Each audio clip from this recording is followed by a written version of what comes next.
Welcome back to another episode of Tech Unhinged, where tech gets human. Today, I'm joined by Alexander Carlson, or Alex. Most know him by the founder of Digital Pop. He's deep in the world of AI marketing automation and obsessed with how solo entrepreneurs can now do the work of entire teams thanks to the right stack of tools. We are going to talk about how that's changing the game of marketers, small businesses, and honestly, how we even define scale anymore. Welcome to the show, Alex. Thanks, Rabia. So happy to be here. Alex, we'll talk a bit about the story, the origin, and your AI obsession.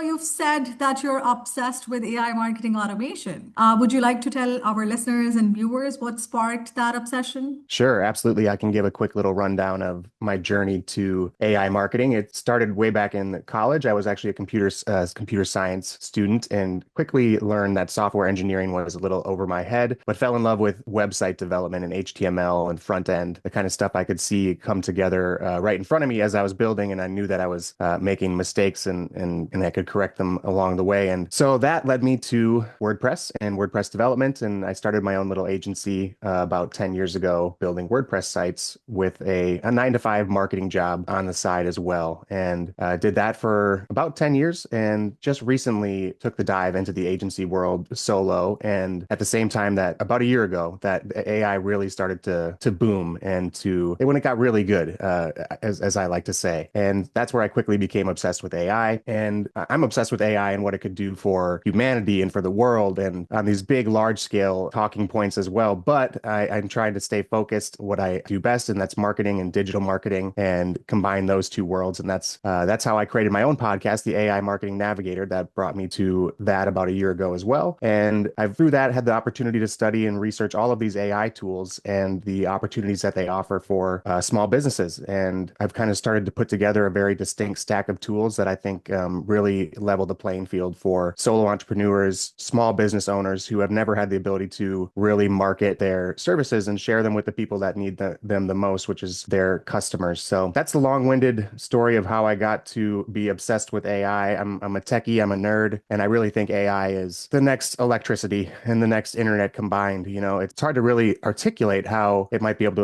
affect the world in the years to come. But like I said, just trying to get my little piece of the pie with AI marketing and yeah. So again, long story short of how I got here. Yeah, no, this particular analogy has been used by a lot of our guests, lately, how, this is the new electricity or the internet. But Alex, would you like to walk us through your first standout moment with AI tool? What exactly was it, that it automated and you realized that this has the potential to fundamentally change how we work today? Absolutely. It's hard to pick the aha moments. I talk about them so much because it's really what makes believers out of skeptics when it comes to AI. And it did the same for me. The first one that happened, though, happens to be with a tool called clay.com. Definitely check it out if you haven't. It's a prospect researching and prospect enrichment tool, but it's really so much more than that. It's intelligent spreadsheets and intelligent research, essentially on the scale of hundreds to thousands of cells in a table. And I was doing some prospect research. And what you can do is you can select a cell and you can add a specific AI agent to that cell. So for each value, for each name in that spreadsheet, you can do extensive AI research. All you have to do is add a very detailed prompt about the type of prospect research that you want the AI to do. And once that prompt is built, you click and drag and copy it into all of the cells, just like you would in a spreadsheet. And what would have taken me, let's see, it was probably for a few hundred prospects. And what would have taken me a week or more probably to do the detailed research took 30 minutes for the cells to process. So that was the first real time save with Clay and prospect research. That was just like mind bending to me. And the first time I was like, okay, there's something here with AI. And since then, there's been several of those moments, but research was the one that did it for me. Prospect research really was the first aha moment that blew my mind when it comes to AI. No, that sounds amazing. And maybe,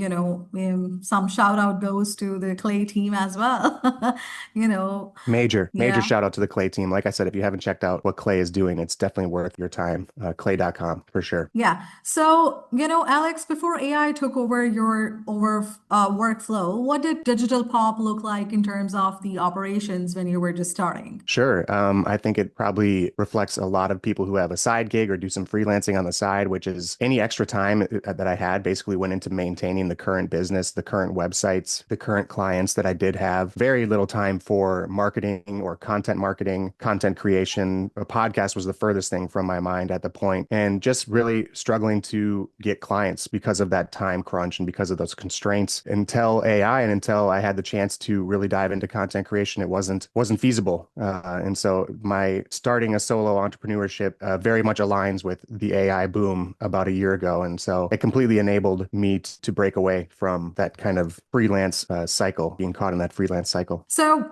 Alex, what does your current AI stack look like? Any tools that you can't sort of live without today? Absolutely. So there's the personal tools that I use every day, that part of my workflow. Then there's that stack of marketing tools that I would probably recommend to small business owners. The ones that I can't live without are all the LLMs. I use all the LLMs. So Claude, ChatGPT, Gemini, cycle through them based on what I need. Claude's still a great writer, still a great coder. ChatGPT, I find that their O3 model is just extremely knowledgeable and takes its time, does some really well thought out responses, in my opinion. And then Gemini, you just have the power of Google. So it can connect to your Google Drive, it can connect to your Google Workspace. It gets access to all of that. It's very much aligned to your work if you have Google Workspace. But then on top of that, there's two tools probably that I would discuss right now. One is Whisper Flow, WISPRFLOW, and you can just Google Whisper Flow and look that up. It's actually an app. It's totally free, and it's a dictation app, and it's been almost life-changing. Their mission, they say, is to kill the keyboard, and it's anywhere that you can type on your system. Basically, you're able to dictate using your Whisper Flow application. And so I dictate emails now. I dictate back and forth with my coding assistants that I use while I'm building, and it is really, really handy. I probably use it more than any tool as well. So Whisper Flow for dictation, and let's see what else. I guess there's a couple more yet. So GenSpark AI, that's the one I would use for almost anything agentic. You may have heard of Manus AI if you're listening, and you're an AI obsessed individual like I am. It's very much like Manus, but I find it even more impressive. It can do presentation creation. That's its primary use case and kind of when it came out, but now it's turned into a full-fledged agent. It can do prospect research. It can build you video prototypes using its presentation features. Basically anything you need done on the web, I would recommend asking GenSpark, because it really can go out there and do some pretty impressive agentic workflows for you. And then lovable.dev. That's the last one. I could talk about these tools all day, Rabia, so careful what you wish for as far as tool stacks go. But lovable.dev is this amazing AI coder, AI coding tool. It lets you prompt to prototype, basically. So if you're trying to build a website, if you're trying to build a web app, if you're doing what I highly recommend to all my listeners, which is building a free tool to use as a lead magnet, a marketing tool, if you can solve a problem that your prospects have and give them a little tool for free to do it, it's a great way to get emails, a great way to get leads. So lovable.dev. So all the LLMs, Whisper Flow, GenSpark Agent, and lovable.dev is the personal stack that I definitely couldn't live without right now, for sure. Yeah, no, I think these are some great insights on the tools that you've just shared with our audience, and they're definitely useful because I've been using GenSpark myself, and Love I, it. yeah, definitely see that how helpful it is, even when it comes to repurposing certain content that is out there, be Mhm. in whatever format, that you have it. So, Alex, if someone shadowed you for a day, where would they see AI working behind the scenes within your agency? Absolutely. So it's a personal assistant for me. Any problem that I'm trying to solve, any business strategy that I'm going through, I'm going to talk it through with an LLM and go back and forth, ask it to do some research on the market. So lots of research. And then it's a huge, huge assistant when it comes to just creating the content, the podcast, which then gets repurposed into several social media posts. So the podcast is doing the research for the episode. I am then creating a script based off of my summary of that research that the agent has done. And I use the script to edit and create the videos, which is a web-based video editing tool for anybody who doesn't know. And it's extremely AI enabled. And I've used the Underlord, quote unquote, agent in the script, which is their AI little assistant. So they'd see it in the video editing process as well. And then again, taking that transcript, dividing it up into a LinkedIn post, an X post, an Instagram post,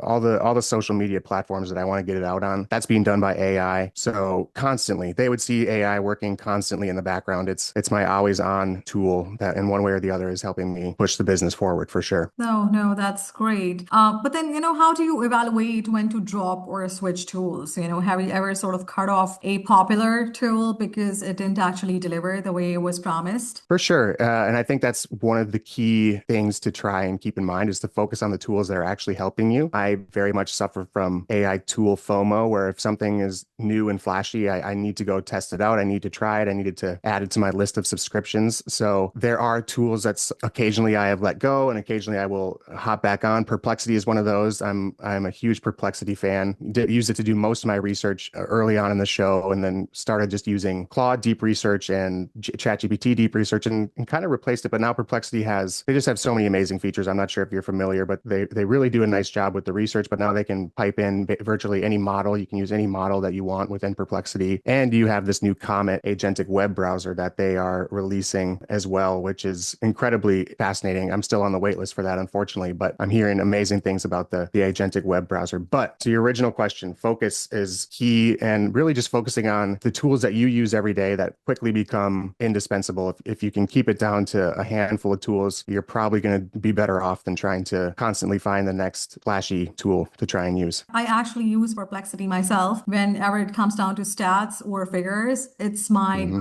app to, look up for that. And even though I have tried Claude and ChatGPT Deep Research, but I would still sort of rely on Perplexity to give me certain stats. And the kind of information that it will give you through, even from inside the reports and stuff, it makes your work really easier. Where you once had to do it yourself, look through the articles, read them up, find the Hmm. stats, or relevant facts. It would just, place it right there in front of you. So no, I would say that definitely, it's an amazing tool itself. So Alex, would you talk about, that one surprising process in this entire time of yours that you fully handed to AI and you never thought you would do it? Yes. In fact, just the other day, I started testing the agent from ChatGPT OpenAI. They just made their agent available, which is a combination of like their operator and their deep research, essentially. So, disclaimer, they say this themselves in their announcement: is be careful what you allow the agent to access because it's early days. Probably don't want to give it access to your bank account or your online banking or maybe even your email and stuff like that, because there could be bad actors in the future who are trying to replicate these agents. So that disclaimer being said, I started using it for just some beta testing on one of my free tools, one of the landing pages for my free tools, just user experience testing. So asking the agent to visit the website, go through, click on all the links, make sure that the links are in order, something that usually I would have to send the URL out to a group of people and have them beta test for me. I had the agent do entirely and just did it in the background, and it could virtually do any iteration of a way that a user would navigate the page, and it would just give me all the issues, all the links that were broken. It would recommendations on where to move content. So it's funny you asked that question, because just yesterday I was doing that and I said, this is something that I would have handled entirely on my own. And I'm still, let's be honest, I still recommend you go through it at least once on your own. I'm always going to recommend that. And there's should always be a little bit of human oversight still involved in the process, but it's getting less and less every day for sure. Yeah, I mean, these certain tactical manual tasks, I think that yes, AI is definitely doing great in that area. But when it comes to certain copies, I still have my doubts when it comes to, the written Hmm. content and how, it's so easier for people within the marketing industry or content industry to figure out, okay, if this was written by GPT or if this is, Yep. written by a human and not a bot, right? So I think still Hmm. it's very important to keep up with that because people buy from people at the end of the day, Yep. even if you're selling a bot to them, right?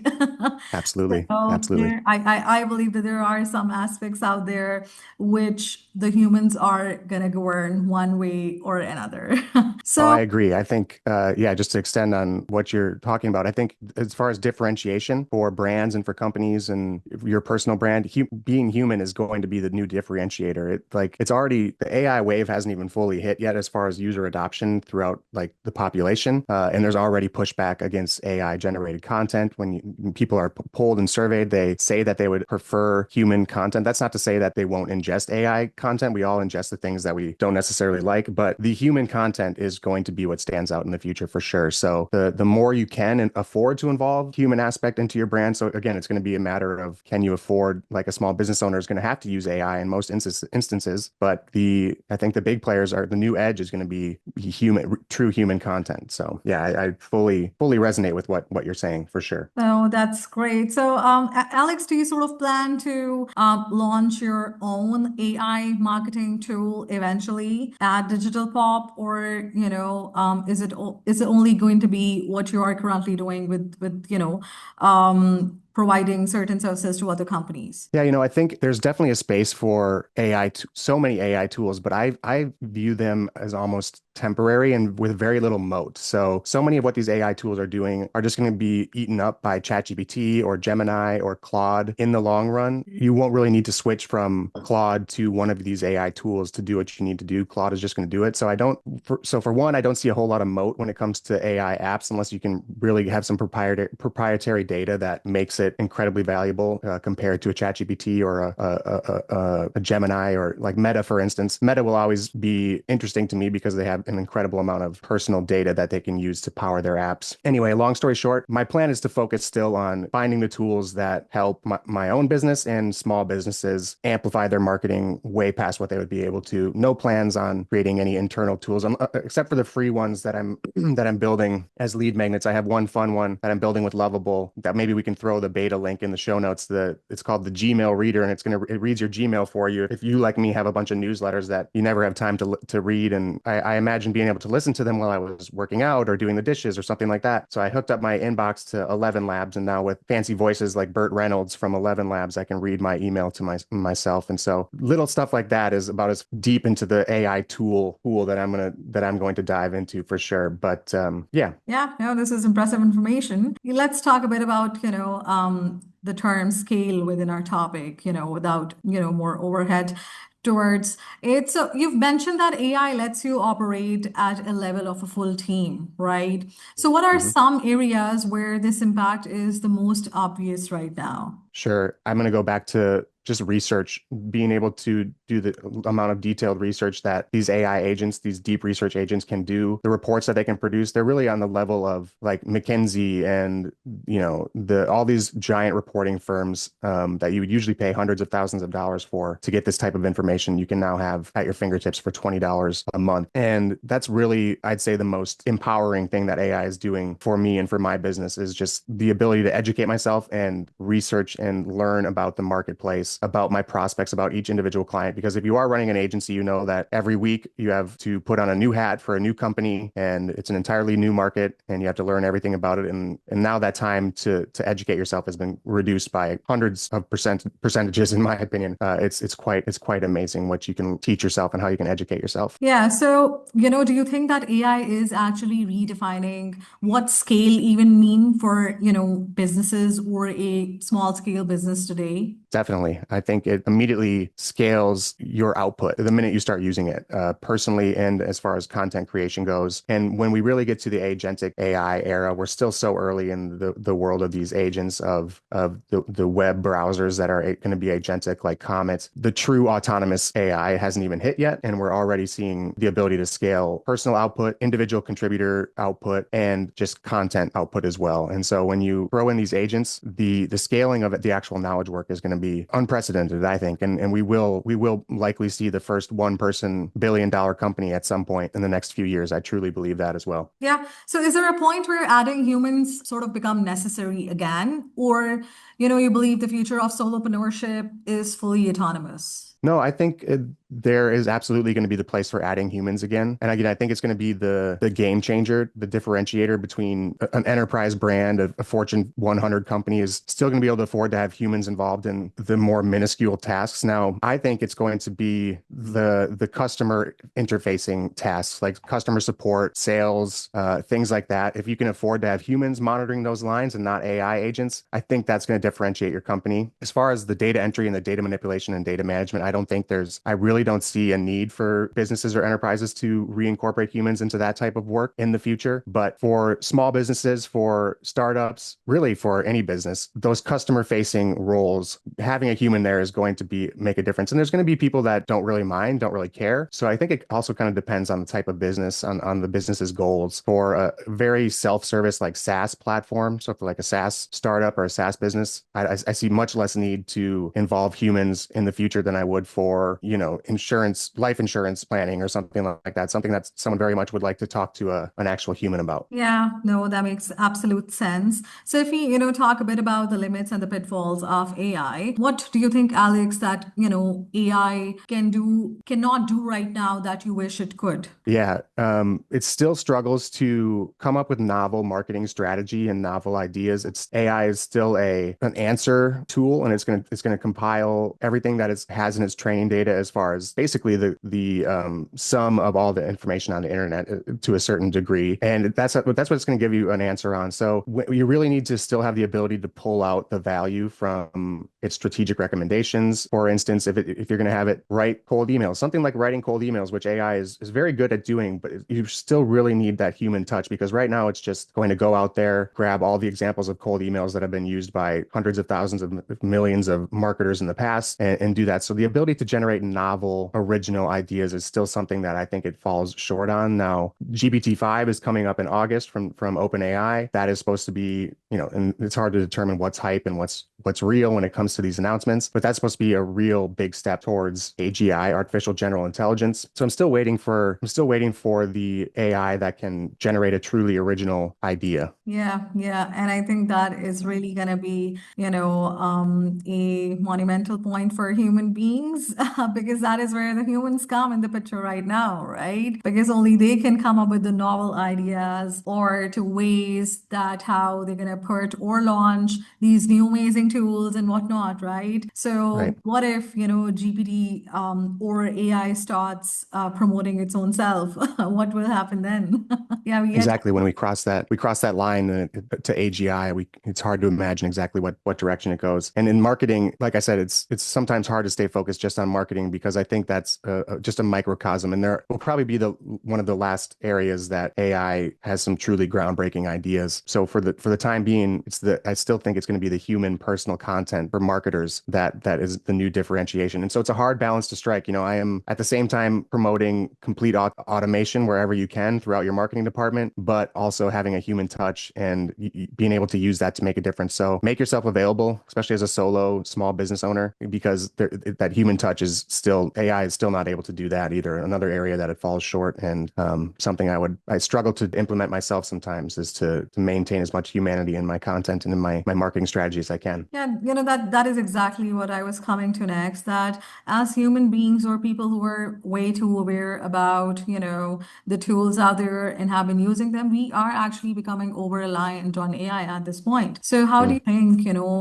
one can balance automation with strategic thinking? Yeah, it has to be a very determined effort. I find myself forcing myself to rewrite the content that the AI first generates for me, using it just as an outline. So I would strongly suggest doing that with anything, whether it's a podcast transcript being turned into a blog post, to exercise your critical thinking, rewrite the post with a little bit of your own personal touch and flair. And that's really the only way that you're going to be able to continue to practice that critical thinking muscle with the automation that AI offers now. I think that's the type of thinking that is good for us. The higher level, the higher order strategic thinking. We're actually in the weeds thinking about the business, how to grow it. And we're not doing spreadsheets, we're not doing data manipulation or data entry anymore. So there's the areas of the business that I think are due for automation, and there's the areas of the business that I think are more benefited from strategic targeted thinking. And so if you can determine those two areas, then your balance should be pretty well struck between where to feel free to just use AI as much as possible and where to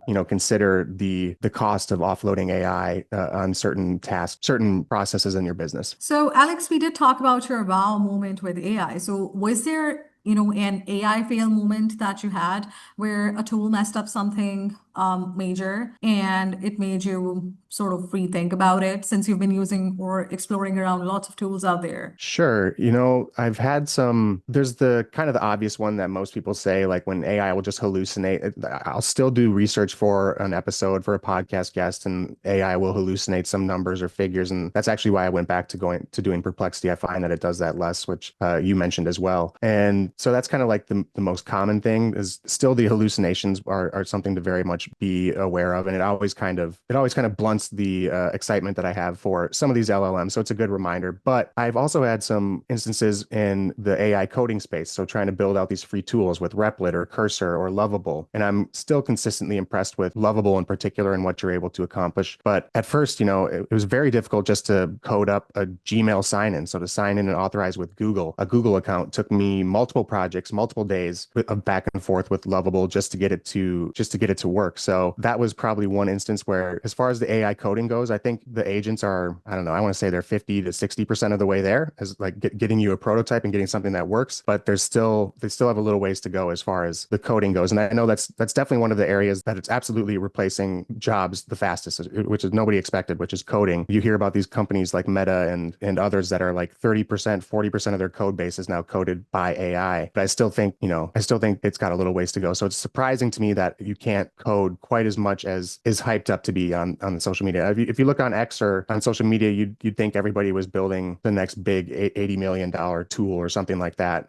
But it's just not quite like that in reality. So I think that's probably one of the areas that is still surprising to me is coding. How do you see AI changing the broader job landscape, especially in marketing? For sure. So marketing, I think, is going to be one of the earliest jobs impacted by AI. It's already hugely content creation and coding, despite its limitations, are the two areas that I think AI is absolutely perfect for right now. And so obviously content creation is a huge part of marketing. And I think it's going to be a microcosm of the greater job landscape as a whole. We are definitely in for a massive displacement of jobs. So as far as marketing goes, those lower level junior marketers, the interns who are doing the research, doing the social media management, doing the content schedules, and just doing the menial knowledge work that they are assigned, that's really no longer going to be a tier of the workforce. I just had a conversation with someone on my show the other day where the workforce isn't going to be a pyramid shape anymore. It's going to be a diamond shape with a bunch of individual contributors in the middle and just a few people on the top, and then a few entry level people on the bottom who are really going to struggle. And so I think the future of marketing is super small, super agile teams with hundreds of, or if not thousands of AI agents underneath them that they're supervising. And I think that goes for all knowledge work. And in fact, that leads into some pretty philosophical discussions around universal basic income and what we actually need to do to prepare for that. And but as far as marketing goes, really small, really agile teams, and really kind of the disappearance of the marketing intern and the junior marketers, and more of a growth of account executives and account managers managing AI teams. Yeah, no, so what would you sort of tell a college student entering digital marketing today, or someone who has just graduated, in marketing? Should they sort of lean into AI or avoid it? 100%, I would tell them to lean into AI. I would advise them to do it and make sure they don't do it at the expense of their ability to tell a story. So another thing that I talk about a lot, and that I've talked about with guests on my show, is that there's this ability now to do the technical work incredibly well and incredibly fast. So the work that I got into marketing doing, like building a website, scheduling social media, publishing paid ads, and doing paid media buying and things like that, and making sure all the ads were running correctly. All of that's going to be done by AI now. And what is really needed is the thought work, the storytelling of a brand. If you're a marketer getting out of school, and whether you're looking to do an agency thing, or if you're looking to get a 9 to 5 and be an internal marketing team member, it's going to be your ability to tell that brand story in a creative, differentiated way. This is why I'm still studying writing, and I highly recommend that to stay up to par on your writing ability, read copywriting books. I think the ability to differentiate what is of value from the AI is going to be what's valuable to marketers. So you still need that base, that foundational storytelling knowledge, and that's going to be more important than ever. Lean into AI for the automation, lean into AI for all of the meaningless, at risk of being too intense with my word choice, but meaningless work, for the work that actually matters, for the work that you enjoy doing, and use that free time to sharpen your ability to craft a story around your company, around your product, around your brand, and really practice that muscle. Yeah, no, that's a great advice. So, Alex, compared to traditional tools like HubSpot or MailChimp, how do AI native platforms change the user experience and ROI for marketers? Sure. So they can really offer what the giants like HubSpot and MailChimp, both of which now have some pretty heavy AI incorporated into them, at a fraction of the cost. I think that's the main difference that these platforms are able to offer. And with the power of AI behind them. And pretty soon, you're going to just be able to build whatever tool you need for yourself using a Lovable or a ChatGPT even, or a Claude that can now code artifacts and code up little tools that can be shared right within Claude. And so it's this personalization of software that's happening. And so the level of personalization that these AI platforms are going to be able to offer to their users over a HubSpot or a MailChimp is also going to be light years ahead, because you can code that right into the platform. You can tell it to personalize its interface for its user once it learns about its user. So SaaS is really interesting to me, and I think the AI first platforms are going to absolutely blow. And again, this is why you see HubSpot leaning so heavily into AI. I would not be surprised that's just a chat agent at some point as well. Essentially, an agent that you just ask to do work for you, and you ask questions, and it's the personalization of these platforms that AI is really making a difference with. Yeah, no, that makes absolute sense. So, Alex, do you think that the rise of AI stack solopreneurs threatens traditional agencies or just sort of evolves them? You're only threatened if you bury your head in the sand here when it comes to AI. So I think it absolutely involves the agencies that are willing to use it, test it, put someone in charge of AI implementation, AI testing in your organization, make someone responsible for finding the areas that are ripe for automation, enabling your employees, empowering your employees with AI. So I don't see it as being a detriment to agencies unless you completely close your doors to it and you're not willing to experiment and you're not willing to use it, because the agencies that do use it will, and if they use it that use it correctly to boost actual valuable human content and really personalize their experiences, are going to blow the other agencies out of the water. So ignoring it would be the only detriment I think it could have to a traditional agency. Yeah, yeah. What do you think is the worst buzzword in AI marketing right now? The worst buzzword in AI marketing right now. It's almost becoming agents and like agentic, which pains me to say because it's everything that I building and using right now. But now every AI chatbot, everything is an agent, and I think it's way too overused compared to the actual definition of what an agent is able to do. I think GenSpark is an agent. I don't think ChatGPT's agent even holds a torch to it quite yet. And HubSpot's agent is just a chatbot in HubSpot. So agent, I guess, would have to be the word. It pains me to say is way too buzzworthy right now. Yeah, yeah, no, that makes that makes sense because I've also been hearing this word a lot, be it you see it in writing or Mhm. companies hopping onto the bandwagon of it. Just everyone wants to be AI first now or agentic. Exactly. Because that's Exactly. the most relevant thing these days. So, hmm Alex, if we dive a bit deeper into it, what's a mistake you see too many solopreneurs making when trying to AI everything? I always turn this one around too and say the biggest mistake is the users who aren't willing to even try and AI everything. Losing the human touch is still the biggest mistake. I mean, it's very hard not to fall into the trap of every time an AI bot writes you a new blog post or writes you a podcast script or an email sequence, not to actually go through and read it and just make sure it sounds like you would sound. It's not saying something that you feel uncomfortable with. It's not saying something that's blatantly untrue. So the biggest mistake is relying on it too heavily. So it's again striking that balance between the work that can be done well and safely by AI versus the work that should still have a human in a loop. So failing to kind of determine where to keep the human in the loop, I think, is probably the biggest mistake that many users are making early in the days of AI. Also, if we delve, a bit deeper into that, since you've been exploring a lot of tools, and you're usually sort of at top of, what's coming, what's going.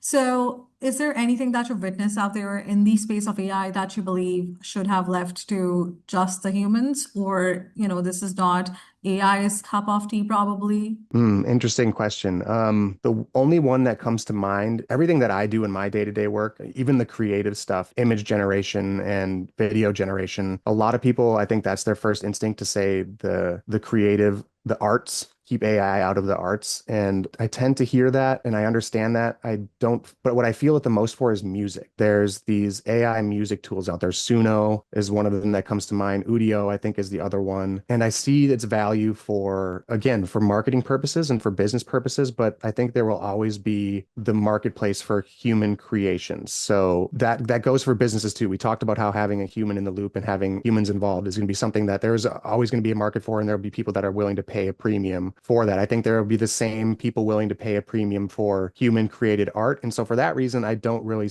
I have no objection to AI created art. I just think that as long as we can establish some form of identification, whether it's the blockchain or biometric or whatever it might be, that something is created by a human, I just don't think the AI art will ever beat it as far as demand. I think there will always be a demand. And now, so that goes less for knowledge work. I haven't found any knowledge work that I think AI should stay out of. I think the academic space, the medical space, the research space, I think it's going to absolutely revolutionize all those, and we should use it in every way that we can. But for some reason, again, I'm a non-creative who finds themselves able to now create images and videos and music if I wanted to. So I am fully on board for the generative AI wave. I just don't believe that it's going to outpace human created art. So I think that's the one I would advise AI. If I could give it advice, I would just say stay out of that area. But I could be very wrong on that. We could, in 10 years, we could be living in a world that is Spotify is all AI generated music. It's already been happening. People, I don't know if you heard the story about a band that fooled a bunch of Spotify listeners that because some of their music was generated by AI, but it's going to be interesting to witness for sure. Yeah, no, I know about the new YouTube policies that they've made for, giving no room to the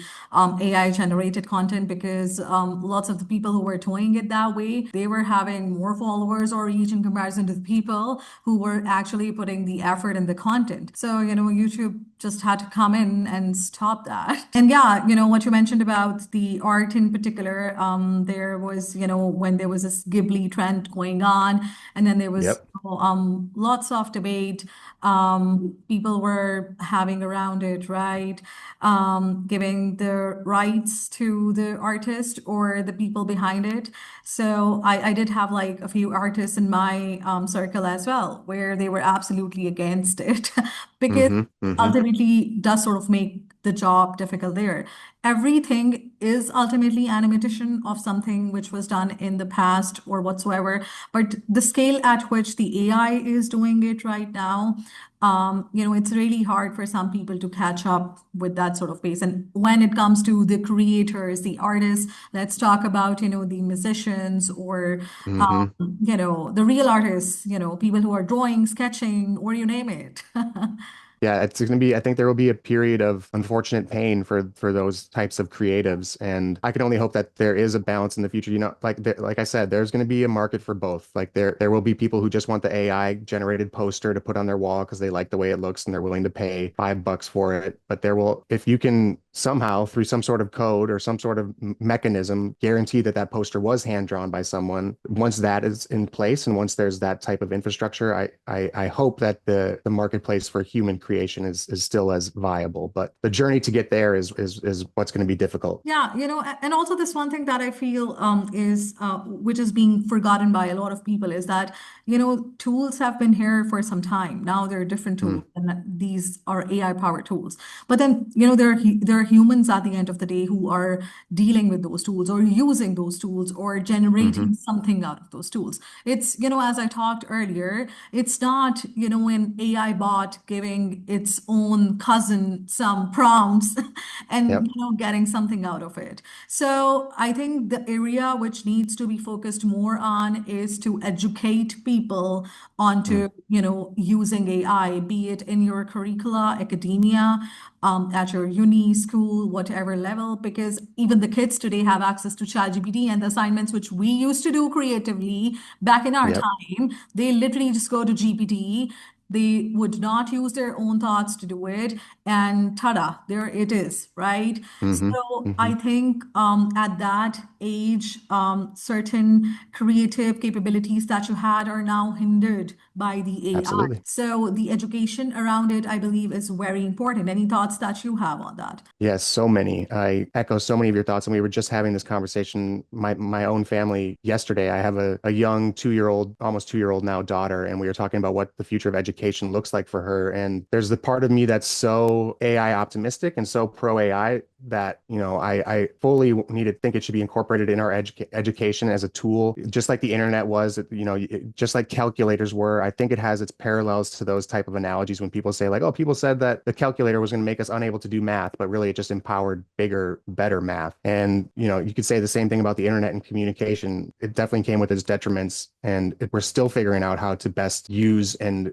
regulate the internet. And I don't know if we'll ever get there. AI is going to be the same thing. It's going to come with some incredible benefits, but it's changing cognition. It's changing the way people think. And there needs to be, so there's the side of me that's like, put it in the schools, teach kids how to use it. But there's the other side of me that's like, for every hour in school that they're using OpenAI, let's make sure that they're actually outside and using their brains too. I think that really needs to be balanced. And this could be just my preconceived notions that I've grown up in. Maybe I'm wrong. And this is where I really get into like the philosophical about AI, and maybe reducing the level of cognition that we're talking about is actually good for the human brain, and they can start thinking about higher order ideas and problems. And the way that evolves is like just a different type of cognition, a different way of thinking. That again, that gets into my sci-fi bent and stuff like that. It's a tough balance for me to strike. I think that it very much needs to be incorporated, like I said, for them to learn how to use, but you can't deny that we don't know anything about it. We're barely aware of what the internet has done to our younger generations. So we're already dipping our toe into this new technology, and it needs to be done very deliberately. And call it stubbornness, call it my being set in my ways. I still think there's a need for, if not typical research, like handwriting, for instance, was what me and my family were talking about. Like handwriting in cursive is going away now. They're phasing that out of schools and education, and kids being able to write cursive. I'm torn on whether that's a good thing or a bad thing. Is it going to free up more time for better, faster, more efficient communication, or is it going to damage brain cells and creative thinking and things like that? It's the same argument with AI. I struggle to answer it sometimes, but I think at the very least, just getting outside and getting away from technology is the very least that we need to have for our kids, and even for high schoolers and stuff like that, for basic cognition. I'm far from an expert on neurology and psychology and all of that stuff, but that's just my humble opinion. Somewhere in the middle, and a little more AI optimistic and pro AI than probably your average person. But just get the kids outside, people. That's all I'm saying. Just get the kids outside. Yeah, yeah, definitely. I mean, that's the need of the hour, because we can feel at this point that what's it gonna take away from them, as you were talking about the writing part. So, and the damage of the brain cells, I would say definitely side with that part, because it is Yeah. definitely gonna damage them. Because if they're not gonna be used, they're gonna be damaged, because AI is not gonna be using those cells. Right. So Exactly. yeah, yeah, definitely. So also, Alex, earlier we talked about, Meta, and how, there was this recent news as well that Meta's AI agents are going to take over the ad agencies. So what does sort of future look like for entrepreneurs like yourself, people who are starting their marketing agencies? We do talk about solopreneurs, right? So, and you might be one as well. But then, how do we see this particular side scaling in the next 5 years, or would it ultimately just diminish because now AI is empowering people themselves, where they can literally just, do everything on their own? Do you think that they're still going to prevail, exist? I think that the way they look is going to change immensely. I think paid advertising, paid media buying, that could very well be something that goes away. I think the need is going to be creativity. So looking for an agency that can bring you novel, creative, human ways to grab attention and to build demand. So the agencies that can write, that's why I emphasize writing so much earlier, and the agencies that understand human psychology and human buying patterns and human buying decisions and how to connect those are the ones that are going to survive. An agency that just is buying paid media and doing meta ads for somebody right now, I don't see them surviving very long into the future. I think that Meta's goal right now is to have anybody be able to go in there and just in natural language ask for the ad campaign that they want and just build it from the ground up automatically for them with all the settings and everything like that. And there's really no place for a full agency dedicated to that, in my opinion, anyway. So the shift to, saying just writing and copywriting is too simple, but the shift to narrative building and being able to create a narrative around a brand and a product is what agencies are going to be needed for in the future. And AI is going to help. Some people won't need it. AI will be very helpful in that narrative building to truly set yourself apart. And I think if an agency is going to survive, that's what it needs, is the ability to tell a story. Absolutely. So, heading towards the end of our conversation, Alex, and I love asking this question from my guests that, what's that one hard learned lesson that you've had in life? And in your perspective, you can say, anything that you've learned from running an AI powered marketing setup, Hmm.